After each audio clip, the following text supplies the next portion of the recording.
Hello. Good morning ma'am. Good good morning बेटा। Morning ma'am. Good हाँ, morning good ma'am. Morning. Good morning, good morning बेटा। चलिए start करते हैं अपन। कुछ आंसर देखिए। तातुष लेखिका के आने पर खुश क्यों हो जाते हैं? तातुष कौन थे? मकान मालिक थे, है ना। तो मकान जो तातुष है लेखिका के आने पर खुश क्यों हो जाते हैं? क्योंकि देखिए, तातुष सारा दिन घर में अकेले रहते थे, ठीक है। उनका छोटा बेटा भी उनके साथ रहता था, लेकिन वो क्या बहुत कम बात करता था, बातें क्या करता था, बहुत कम करता था। और तातुष को क्या था, एकांत का अनुभव होता था, और वो एकांत रहना पसंद नहीं करते थे। और उनका जो बेटा था, छोटा बेटा, वो तो उनसे ज्यादातर बात भी नहीं करता था। लेकिन तातुष की तीनों संतानें लड़के थे, है ना। जो तातुष थे उनकी जो संतानें थी, तीनों ही लड़के थे। लेकिन लेखिका की क्या थी, दो लड़के और एक लड़की थी, है ना। अब देखिए, उनसे बातें करके उन्हें हर्ष का अनुभव होता था। किनको? लेखिका के तीनों बच्चों से बात करके तातुष को बहुत खुशी होती थी, बहुत अच्छा लगता था, उनका अकेलापन दूर होता था, ठीक है। तो लेखिका के साथ हंसते बोलने से उनको मतलब हार्दिक आनंद का अनुभव होता था, ठीक है। क्योंकि तातुष क्या थे, दिन भर अकेले घर में रहते थे। उनका तीन बेटे थे, लेकिन जो सबसे छोटा बेटा था वही उनके साथ रहता था। लेकिन क्या था, वो भी बहुत कम बात करता था, तो तातुष को क्या एकदम अकेलापन महसूस होता था घर में। लेकिन जो हमारी लेखिका थी, उनके तीन बच्चे थे, तीन बच्चों में दो लड़के और एक लड़की थी। तो इन तीनों से वो बात करके तातुष बहुत खुश होते थे। और साथ ही साथ हमारी जो लेखिका है, उनसे भी बात करके तातुष को अकेलापन दूर हो जाता था, उनको बहुत खुशी मिलती थी। इसलिए तातुष क्या है, लेखिका के आने पर बहुत ज्यादा खुश हो जाते हैं, ठीक है। अगला क्वेश्चन देखिए। तातुष ने बेबी के बच्चों को पढ़ने लिखने में कैसे मदद की?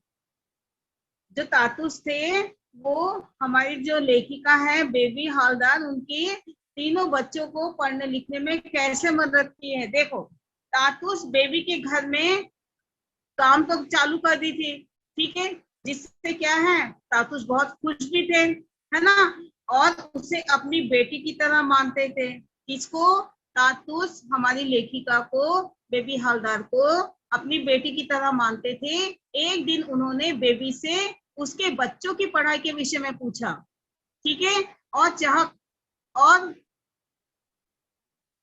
चाहकर ना पढ़ा पाने की व्यवस्था को भी जानकर उन्हें बेबी से कहा, क्योंकि वो बेबी हालदार क्या है, जो लेखिका है, वो क्या है, अपने तीनों बच्चों को पढ़ाना चाहती थी, लेकिन उसकी मजबूरी थी कि वो पढ़ा नहीं पा रही थी, है ना। तो तातुष ने क्या किए, उनके दोनों लड़के और लड़की को क्या है, पास के ही स्कूल में दाखिला दिला दिया। और क्या थे, तीनों बच्चे स्कूल जाके दिन भर पढ़ते थे, ठीक है, पढ़ते थे। और उसके बाद में जो हमारी लेखिका थी, वो दिन में क्या है, पूरा घर का काम वाम करती थी, ठीक है। तो एक ओर से तो उनके तीनों बच्चों की शिक्षा दीक्षा भी हो रही थी, और साथ ही साथ उसको एक घर जैसा माहौल भी मिल गया था लेखिका को। और वो दिन में मतलब पूरे घर में वो क्या करती थी, काम करती थी। और तातुष भी क्या थे, उन सबसे बहुत खुश थे, ठीक है। क्यों खुश थे? क्योंकि एक तो उनका अकेलापन भी दूर हो गया था, और लेखिका है, और लेखिका की क्या थी, वो तो मतलब काम तो करती थी, और उसके तीनों बच्चों की भी शिक्षा दीक्षा का भी क्या है, इंतजाम हो गया था। जिसके कारण हमारी लेखिका भी बहुत ज्यादा खुश थी, ठीक है। इस प्रकार से तातुष ने बेबी के बच्चों को पढ़ने लिखने में मदद की, ठीक है। क्वेश्चन समझ में आया बेटा इसका आंसर? हेलो। Yes ma'am. हाँ, आगे देखिए। बेबी हालदार ने अपने जीवन संघर्ष के बारे में कैसे लिखना प्रारंभ किया? जो हमारे लेखिका थी, उन्होंने अपने जीवन संघर्ष के बारे में कब और कैसे लिखना प्रारंभ किया, ठीक है। बेबी हालदार एक दिन तातुष के घर में ऊपर के कमरे में, ऊपर का जो रूम था, वहां पर सफाई कर रही थी। उनको बांग्ला भाषा में लिखी कई पुस्तकें वहां पे रखी हुई दिखी, तो उसने क्या किया, देखी और उलट पलट करके देखने लगी कि अरे इन पुस्तकों को कौन पढ़ता होगा करके। हाँ, और वो बड़ी ही बड़े अच्छे से मतलब पुस्तकों को देखने लगी, है ना।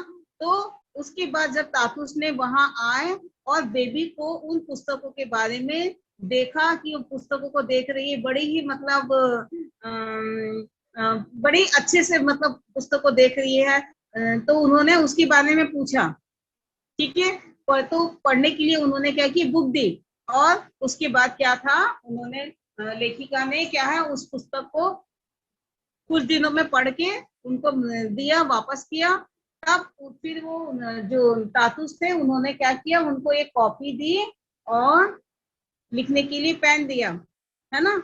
और उन्होंने क्या कहा तातुस ने कि आप अपने जीवन के संघर्ष के बारे में आप लिख सकती हो, है ना। और क्योंकि कॉपी दी थी, है ना, और पेन भी दिया था लिखने के लिए, तो उन्होंने बेबी से कहा कि तुम बचे हुए समय में अपने जीवन की कहानी तुम लिख सकती हो, ठीक है।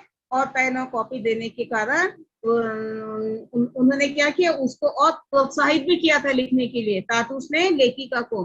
तो क्या करती थी, जो लेखिका थी वो बहुत खुश हो गई थी और वो अपने जीवन के बारे में एक एक अनुभव उसने उस बांग्ला भाषा में उस कॉपी में लिखा, ठीक है। तो इस प्रकार से बेबी हालदार ने अपने जीवन संघर्ष के बारे में लिखना प्रारंभ किया। आगे देखो अगला क्वेश्चन।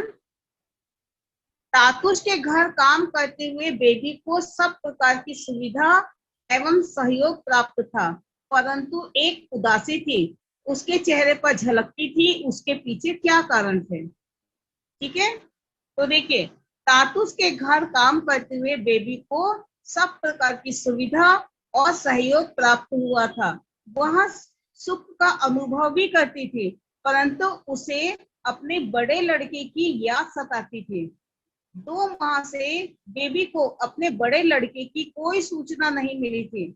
जो लोग उसके लड़के को लेकर गए थे, उसके बताए पते पर भी वह नहीं रहता था। कुछ अन्य से भी उसने पूछा, लेकिन कोई संतोषजनक उसको उत्तर नहीं मिला, जिसके कारण बेबी हालदार के मन में क्या था, उसका मतलब वो बहुत दुखी थी। अपने बड़े बेटे के बारे में वो क्या है, उसकी पूरी सही जानकारी नहीं मिल पा रही थी, जिसके कारण क्या था, वो बहुत ज्यादा दुखी थी, ठीक है। और जब इंसान दुखी होता है तो उसके चेहरे पर उदासी क्या है, झलकती है ना। तो इस प्रकार से तातुस के घर काम करते हुए बेबी को सब प्रकार की सुविधा, सब प्रकार का सहयोग मिलने के बावजूद भी उसके चेहरे पर अपने बड़े बेटे की जानकारी ना मिलने के कारण उदास रहती थी, ठीक है। लेखिका को, अगला क्वेश्चन है, लेखिका को अर्जुन दा के बंधु क्यों अच्छे लगते थे। क्या है क्वेश्चन, लेखिका को अर्जुन दा के बंधु क्यों अच्छे लगते थे। देखो, अर्जुन दा के दोनों बंधु भी, सुखदीप और रमन भी कुछ समय के लिए वहां पिता और भाई के साथ रहने के लिए आए थे। दोनों का व्यवहार भी लेखिका के प्रति अच्छा था। जो ये दोनों आए थे ना, तो उनका क्या था, लेखिका के प्रति जो उनका जो व्यवहार था, है ना, बातचीत करने का तरीका था, वो क्या काफी अच्छा था। ये दोनों उनके बच्चों के साथ घुल मिलकर बातें करते थे। जब उन्हें किसी चीज की आवश्यकता होती थी तो बेहिचक लेखिका से कहते थे, और वे दोनों लेखिका और उसके बच्चों को अपना समझते थे। यानी जो दो उनके घर में आए थे, है ना, तो अर्जुन दा के बंधु जो है, ये क्या है, दोनों की दोनों क्या है, लेखिका और उसके बच्चों के साथ में बहुत अच्छे से घुल मिल गए थे, अच्छे से बात करते थे, अच्छे से उनका व्यवहार भी था, है ना। तो इस प्रकार से क्या हुआ था, लेखिका को अर्जुन दा के बंधु दोनों बहुत अच्छे लगे, ठीक है। अगला क्वेश्चन देखिए, तातुस के तीनों लड़कों में रमन दा क्यों सर्वाधिक अच्छे लगते थे, ठीक है। तातुस के तीनों लड़कों में, तातुस के क्या थे, 3 लड़के थे, तीनों लड़कों में से रमन दा क्यों ज्यादा अच्छे लगते थे, ज्यादा मतलब सर्वाधिक अच्छे क्यों लगते थे। तो देखिए, तातूस के तीनों लड़कों का व्यवहार लेखिका के प्रति अच्छा तो था, किंतु रमन दा अत्यंत हंसमुख स्वभाव के थे। जो उनके जो लड़के थे रमन दा, वो कैसे थे? काफी खुश मिजाज थे, हंसमुख स्वभाव के थे। आत्मीयता के साथ रमन दा लेखिका को उसके बच्चों के बारे में समझाते थे, और वे अभी छोटे थे। बच्चे क्या थे? छोटे थे, शरारत करते थे। और पढ़ाई लिखाई पर क्या है, छोटे बच्चे लोग कहाँ ध्यान देते हैं पढ़ाई पे, उनको तो पढ़ाना पड़ता है ना। वे लेखिका को पाक कला को भी जानकारी, मतलब लेखिका को पाक कला यानी खाने पीने की, जो रसोई का रहता है, उनको खाने पीने के बारे में भी जानकारी देते थे। किसको? लेखिका को। कौन देता था? रमनदा। हाँ, वो अच्छे हंसमुख स्वभाव के थे, उनका व्यवहार कुशल बहुत अच्छा था, है ना। और वो लेखिका और उनके मतलब उनके तीनों बच्चों के साथ में क्या था, उनका व्यवहार बहुत अच्छा था। वो बच्चे कुछ शरारत भी करते थे तो इतना ध्यान नहीं देते थे, और उनके जो भी बच्चे लोग फरमाइश करते थे उसको भी पूरा करते थे। और और साथ ही साथ में जो रसोई में पाक कला यानी जो उनके जो भोजन बनाने के लिए जो था, रसोई में भी उनके लिए क्या थे, बहुत नए नए प्रकार के व्यंजन बनाना उनको क्या सिखाते थे। उनकी जो टिप्स होते थे वो सब बताते थे, है ना। लेखिका की रमन दा का निराला और अपनेपन से परिपूर्ण व्यवहार खुशी प्रदान करता था, इसलिए लेखिका को रमन दा सबसे अच्छे लगते थे। क्योंकि रमन दा क्या थे, वो हर प्रकार से उनकी मदद करते थे, बच्चों के साथ उनका व्यवहार अच्छा था, उनके पाक, और साथ ही साथ में पाक कला में भी वो लेखिका की मदद करते थे। और उनका इसी स्वभाव के कारण क्या थे, जो रमन दा थे, हमारी लेखिका को बहुत पसंद थे। ठीक है, अगला क्वेश्चन देखिए। लेखिका को रात भर खुले आसमान के नीचे क्यों रहना पड़ा? लेखिका को रात भर खुले आसमान के नीचे क्यों रहना पड़ा? क्यों रहना पड़ा भाई?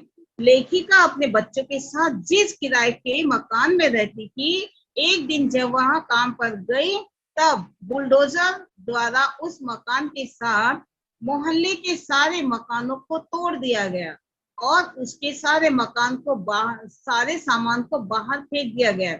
लेखिका जब काम से वापस आई तो रोते हुए उसके बच्चों ने सारी बातें बताई। यह सब देख सुनकर लेखिका भी क्या है, रोने लगी। शाम होने वाली थी, इतनी जल्दी दूसरे मकान की व्यवस्था तो हो नहीं सकती थी, है ना। तो इसी के कारण क्या था, वो उस रात भर खुले आसमान में, आसमान के नीचे उसको रहना पड़ा। जब हमारी लेखिका क्या थी, काम पर गई थी, तब मोहल्ले के और भी मकानों के साथ साथ उसका भी मकान बुलडोजर के द्वारा तोड़ दिया गया था, और उसके सारे सामान को बाहर फेंक दिया गया था। तो जब वो काम से वापस आई तो बच्चे तो वैसे ही रो रहे थे, रोते देख के रोते रोते बच्चे ने सारी बात बताई। और लेखिका ने क्या कहा, क्योंकि उस समय जब वो आई थी उस समय शाम हो गई थी, और इस समय मकान नया, मतलब नया मकान ढूंढना बहुत मुश्किल था, जिसके कारण क्या था, लेखिका अपने तीनों बच्चों के साथ में खुले आसमान के नीचे उसको रात बितानी पड़ी। ठीक है, क्वेश्चन समझ में आया बेटा? Hello, ma'am. Yes, ma'am. समझ में आया ना? तो कौन सा रिप्लाई करो बेटा। अभी देखो अगला क्वेश्चन। खाना खाने को लेकर रमन दा क्यों हंस रहे थे? जब लेखिका ने भी उस समय उनको देखा तो वह भी हंसने लगी। लेखिका ने रमन दा के कमरे में खाना लगाकर रख तो दिया, कहीं प्लेट में गंदगी ना पहुंच जाए, ऐसा सोचकर उसने प्लेट को उल्टा करके रख दिया। रमन दा वहां से आए तो उन्हें जोर की भूख लगी थी, उनको ध्यान ही नहीं रहा कि प्लेट उल्टी है। उन्होंने उल्टी प्लेट में ही सब्जी डाल ली और खाना शुरू कर दिया। सब्जी की तरी नीचे गिरने लगी। जब उसका ध्यान उनकी उल्टी प्लेट पर पड़ा, अपनी इस भूल पर वे हंसने लगे। उनकी हंसी सुनकर लेखिका जब उनके पास पहुंची तो वह भी क्या है, उल्टी प्लेट में सब्जी देने और गिरती सब तरी को देखकर हंसने लगे। यानी जब रमनदास जब खाने के लिए आए थे तो उनको क्या थे, बहुत जोर से भूख लगी थी, और जब वो अपने रूम में नहीं थे उस समय, वो लेखिका ने आके खाने को रखा, और खाने में कुछ पड़ ना जाए, कुछ कीड़े मकोड़े के गिर ना जाए, कोई धूल धाल ना गिर जाए, इसलिए उसने क्या की थी, प्लेट को उल्टा ढक दी थी, उल्टा कर दी थी। तो रमन दा को ना ध्यान नहीं था कि प्लेट उल्टी है, और उनको बहुत जोर से भूख लगी थी। उन्होंने क्या किया, उल्टी प्लेट में ही अपना खाना डाल लिया और खाने लगे। लेकिन रसा वाली सब्जी थी, तरी वाली सब्जी थी, जिसके कारण क्या था, जो तरी थी वो प्लेट के बाहर गिरने लगी। और जब उनको ध्यान आया कि अरे तरी गिर रही है, तब उनको लगा कि अरे प्लेट ही उल्टी है, तो हंसने लगे। और उनकी हंसी की आवाज सुन के क्या है, जब लेखिका कमरे में आई, उनको हंसते देखकर क्या है, अरे कोई भी उल्टी प्लेट में खाना खाएगा तो हंसी तो आएगी ही, है ना। तो लेखिका भी क्या है, जोर जोर से हंसने लगी, इस प्रकार से। ठीक है, चलिए अपना ये हो गया। अगला क्वेश्चन देखिए, आगे बढ़ो। हेलो। Yes ma'am. हाँ चलिए। Yes, ma'am. कलकत्ता से आए पत्र को पढ़कर लेखिका हैरान क्यों रह गई, क्यों रह गई भाई हैरान। कोलकाता के बंधु ने लेखिका के लेखन की प्रशंसा में पत्र लिखा कि उसका लेखन उन्हें बहुत अच्छा लगा है। बंधु ने पत्र में यह भी लिखकर पूछा था कि उसने इतना अच्छा लिखना कहाँ से सीखा है। यहाँ जितने भी लोगों ने तुम्हारा लिखा पत्र पढ़ा, सभी ने इसे चमत्कारी माना। तुम लिखना छोड़ना मत, भगवान ने तुम्हें लिखने के लिए भेजा है। बंधु ने पत्र में यह भी लिखा कि लेखिका को बांग्ला में पत्र लिखने के लिए बांग्ला लिपि सीखने की इच्छा होती है। लेखिका को पत्र पढ़कर प्रसन्नता हुई। उसे यह पता या आशा नहीं थी कि उसका लिखा लोगों को इतना पसंद आएगा। इस कारण वह हैरान हो गई। जब कोई अपना पत्र लिखता है और जो बहुत पसंद करता है, तो अपन को भी बहुत हैरानी होती है ना। तो इस प्रकार से लेखिका वो अपनी स्थिति जानती थी, लेकिन उसने क्या कि बांग्ला भाषा में अपनी पूरी जीवन परिचय, मतलब जीवनी लिखी थी। तो और उसने क्या किया था, जब लिखा था तो उसके बारे में, है ना। तो लेखिका के लेखन की प्रशंसा किसने की थी, कोलकाता के बंधु ने की थी, है ना। तो वहां पर उसके लिखे लेख को बहुत पसंद किया गया था, और पत्र में पूछा गया था कि इतना अच्छा वो लिखती है तो वो लिखना ना बंद करे और आगे भी लिखे। ठीक है। और ये भी उनकी तारीफ में कहा कि भगवान ने तुम्हें लिखने के लिए ही भेजा है। और बंधु ने पत्र में लिखा कि ये बांग्ला भाषा की बांग्ला लिपि भी सीखना चाहती है ना, उसकी इच्छा है। तो लेखिका ने यह पत्र पढ़कर उसको बहुत ज्यादा प्रसन्नता हुई और हैरानी भी हुई, है ना, क्योंकि उसके लेख की बहुत तारीफ भी हुई थी, है ना। तो कलकत्ता से आए पत्र को पढ़कर लेखिका क्या प्रसन्नता के साथ साथ हैरान भी हुई थी। ठीक है, समझ में आया बेटा। Yes Yes, ma'am. ma'am. Yes, ma'am. हाँ चलो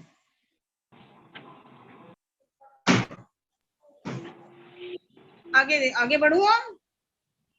Yes, यस ma'am. मैम। चलिए, Yes, ये ma'am. अपन के हो गए हैं, क्वेश्चन आंसर हो गए हैं, और थोड़े बहुत और बच गए हैं, है ना।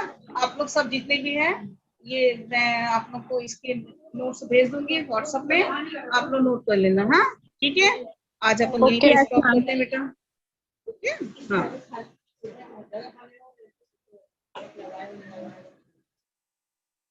व्हाट्सएप में ले लेना। हाँ Yes, ma'am. ओके बेटा।